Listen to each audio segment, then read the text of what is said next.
Bom dia, Gustavo. Hoje eu vou falar um pouquinho sobre inventário e partilha de bens imóveis. Vou tentar esclarecer algumas dúvidas. Acho que nesse momento de pandemia as pessoas estão mais preocupadas, né, com esse tema e vou tentar esclarecer a dúvida dos ouvintes aqui o máximo possível. Fique à vontade, a tela é sua. Vamos lá. O que é inventário? Né? A primeira dúvida que surge, né, a dúvida inicial, o que é esse instrumento? Inventário é um instrumento jurídico que a gente tem para regularizar os bens de alguém que faleceu. Então, a pessoa falece, ela deixa alguns bens, geralmente bens imóveis, né, contas correntes com valores, e a gente precisa regularizar essa transmissão. E é o inventário que vai fazer isso, é o instrumento correto. Dentro do inventário você tem algumas figuras que são muito comuns, as pessoas conhecem. E tem os herdeiros e os meeiros. O que vem a ser o meeiro? O meeiro é todo aquele companheiro dessa pessoa que faleceu, ou companheira, que, em razão do seu regime de bens do casamento, tem direito a metade dos bens daquela pessoa. Então ele é dono. Na verdade, aquela metade, né, o nome meeiro vem até de metade, aquela metade nem entra no inventário, porque não pertence àquela pessoa que morreu. O dono daquela metade ali é o companheiro em razão do seu regime de bens.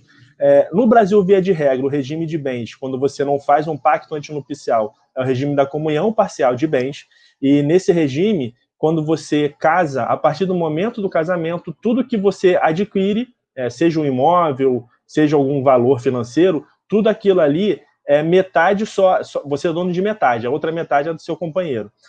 Além do meeiro, o que a gente tem? A gente tem o herdeiro. Né? Os herdeiros são os parentes daquele que faleceu. Pode ser filho, pode ser pai, pode ser avô, pode ser tio.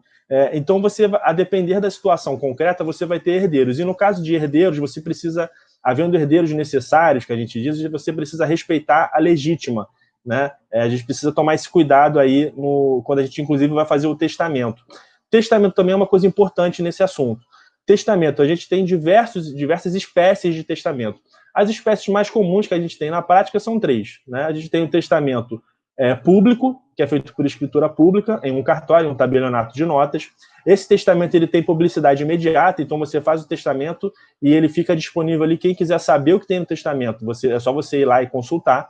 Tem o testamento cerrado, que é o testamento que aquelas disposições de última vontade da pessoa só serão publicizadas com a morte dessa pessoa, ninguém tem como saber o que tem nesse testamento. Tem também o testamento particular, que é o testamento de próprio punho, né, que a pessoa vai lá e faz de próprio punho, e a gente não aconselha muito porque ele tem muitos requisitos e pode ser invalidado no futuro. Uma outra dúvida comum, as pessoas costumam perguntar, e se o imóvel está irregular, se eu só tenho a posse daquele imóvel, isso tem que entrar no inventário? A gente recomenda que sim.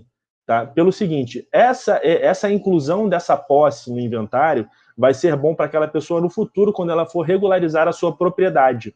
Se ela tiver que ingressar com uma ação de uso capião para regularizar aquele imóvel, ele já ter constado no inventário lá anos atrás vai ser muito bom para aquela pessoa, é um documento muito importante. A gente pode pedir, por exemplo, para vender algum bem para quitar as dívidas do inventário? É uma dúvida muito comum também. Sim, tá? Geralmente os advogados eles pedem, a gente tem um instrumento específico para isso, que é o alvará judicial, você pede ao juiz, esse processo é um processo que tramita apenso ao inventário, o juiz ele vai analisar o caso concreto, vai ver realmente se há necessidade, havendo necessidade ele vai autorizar a venda de um bem, geralmente o bem de menor valor, ou então levantar um valor que esteja depositado em uma conta bancária, e aí com esse valor você quita ali as despesas do inventário. Né? Quais são as despesas principais do inventário? A gente tem os tributos. Né? O principal tributo que a gente tem é o imposto de transmissão causa-morte. Esse imposto de transmissão causa-morte vai chegar ali a 8%, mais ou menos, vai depender do estado, 8% dos valores ali que tem referentes à herança, né? 8% sobre o monte mor, que a gente diz. Tem também a taxa judiciária, se você não tiver gratuidade de justiça, dependendo da sua renda, você vai ter que pagar essa taxa, que dá 2% sobre o valor da causa. Tem também a multa, que é muito importante, as pessoas não se atentam a essa multa. Se você não ingressar com o inventário até 60 dias após o falecimento, você acaba tendo que pagar essa multa.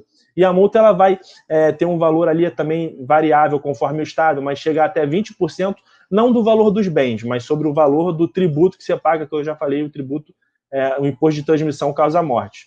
Então tem essa multa também. Posso fazer o inventário em cartório? Sim, você pode fazer. Tá? Só que é preciso tomar alguns cuidados, não é sempre que você pode fazer. Se, por exemplo, tiver interesse de menor, se tiver interesse de incapaz, se você tiver um testamento, se você tiver um litígio entre as partes, vai ser um pouco mais difícil. Geralmente você não consegue resolver isso em cartório. Cartório que eu digo extrajudicial, que tem um processo geralmente mais rápido, né, mais célere, apesar de ser um pouquinho mais caro, mas tem essa vantagem da celeridade. E a partilha, por fim, a partilha. O que é a partilha? A partilha é o final do processo, é quando o juiz ele expede um documento que é o formal de partilha, né, e aí tem a divisão ali dos bens que foram deixados por aquela pessoa que faleceu. Você tem que pegar essa partilha, você leva ao registro de imóveis e faz o registro.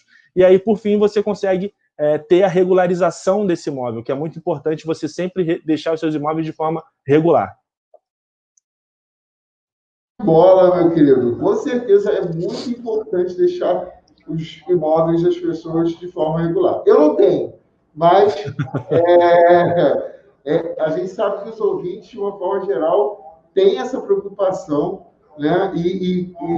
Assim, a gente sabe que o público da Bandeirantes é um público muito honesto, é um público muito aguerrido, né? E que, com certeza, se alguém tem algum tipo de irregularidade, certamente quererá regularizar, e para saber um pouco mais sobre isso, vai querer saber onde você publica conteúdo a respeito disso. Então, se você puder dar suas redes sociais, dá o seu portal onde você coloca os seus artigos a respeito disso, todos ficaremos muito gratos. Eu e os mais de 90 mil ouvintes da Rádio Bandeirantes.